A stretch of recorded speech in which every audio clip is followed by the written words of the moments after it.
Согласно новонастанатата ситуација со COVID-19 и задолженијата од Државната изборна комисија, а согласно упатствата на Комисијата за здравство, извршени се одредени промени на објектите на избирачки места се со цел да се подобрат условите на избирачките одбори и гласачите. Во општина Кочани има вкупно 13 промени на избирачки места и 3 избирачки места во кои има запишано помалку од 10 гласачи. Па согласно изборниот закон, гласањето ќе го спроведе соседниот избирачки одбор. Општина Тишиново Облешево има една промена, тоа е Новоселани, избирачкото место, бидејќи таму беше премногу мала просторија, немаше услови, а е на само 1 километар од село Жиганци, значи жителите на Новоселани ќе отидат во училишната зграда во село Жиганци, своето право на глас, значи ќе го остварат таму.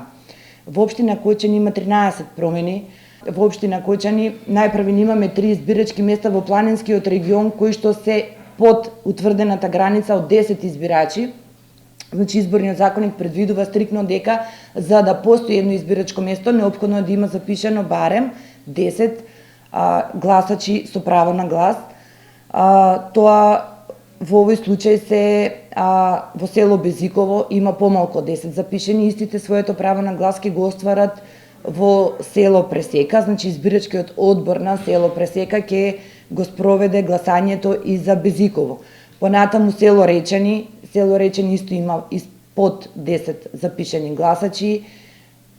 Граѓаните, жителите кои што се во село Речани, своето право на глас ќе може да го остварат во село Полаки и жителите од населеното место Костиндол нема да може да гласат во Костиндол, туку своето право на глас ќе го остварат во село Небојане.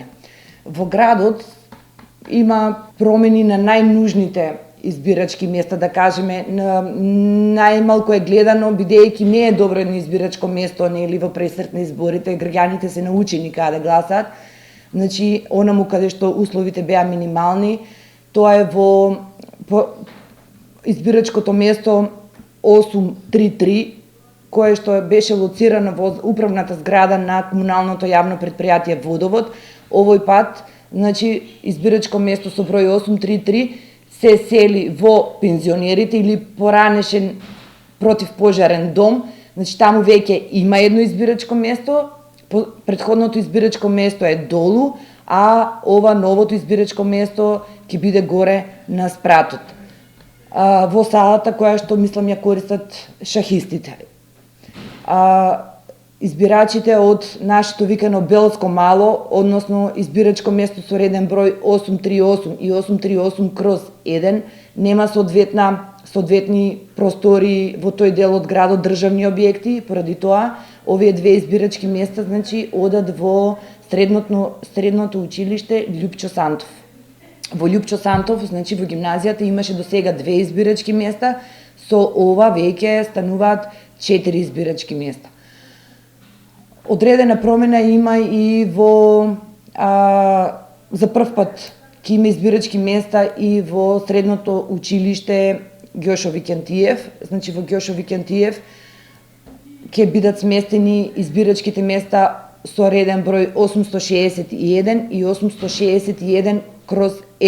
Тие до сега своето право на глас го остваруваа во детската градинка, Рујанската градинка, во клонот во Рујанска градинка, меѓутоа сега се извршени одредени ротации со тоа што избирачкото место сместено во Стопански двор сега ќе биде во Агенцијата за вработување. Тоа е избирачко место со реден број 858, значи ќе биде во Агенцијата за вработување.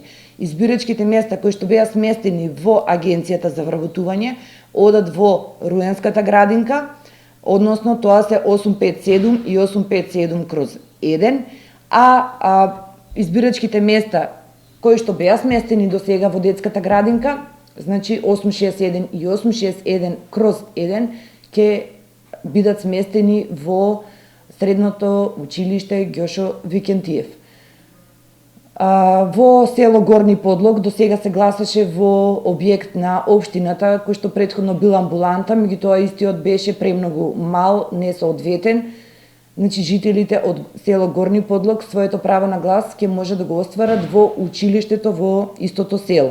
И избирачко место 900 од село Оризари, кое што беше исто така сместено во амбулантата во самото село Оризари, овие избирачи своето право на глас овој пат ќе може да го остварат во училиштето Крсте Петков Мисирков. Таму имаше 2, ова е веќе трето избирачко место, меѓутоа училниците се посебни и има подобри услови за остварување на изборниот процес. Сите граѓани можат електронски да проверат на кое избирачко место и каде може да го искористат своето право на глас на официјалната веб страна на Државната изборна комисија со внесување на матичниот број.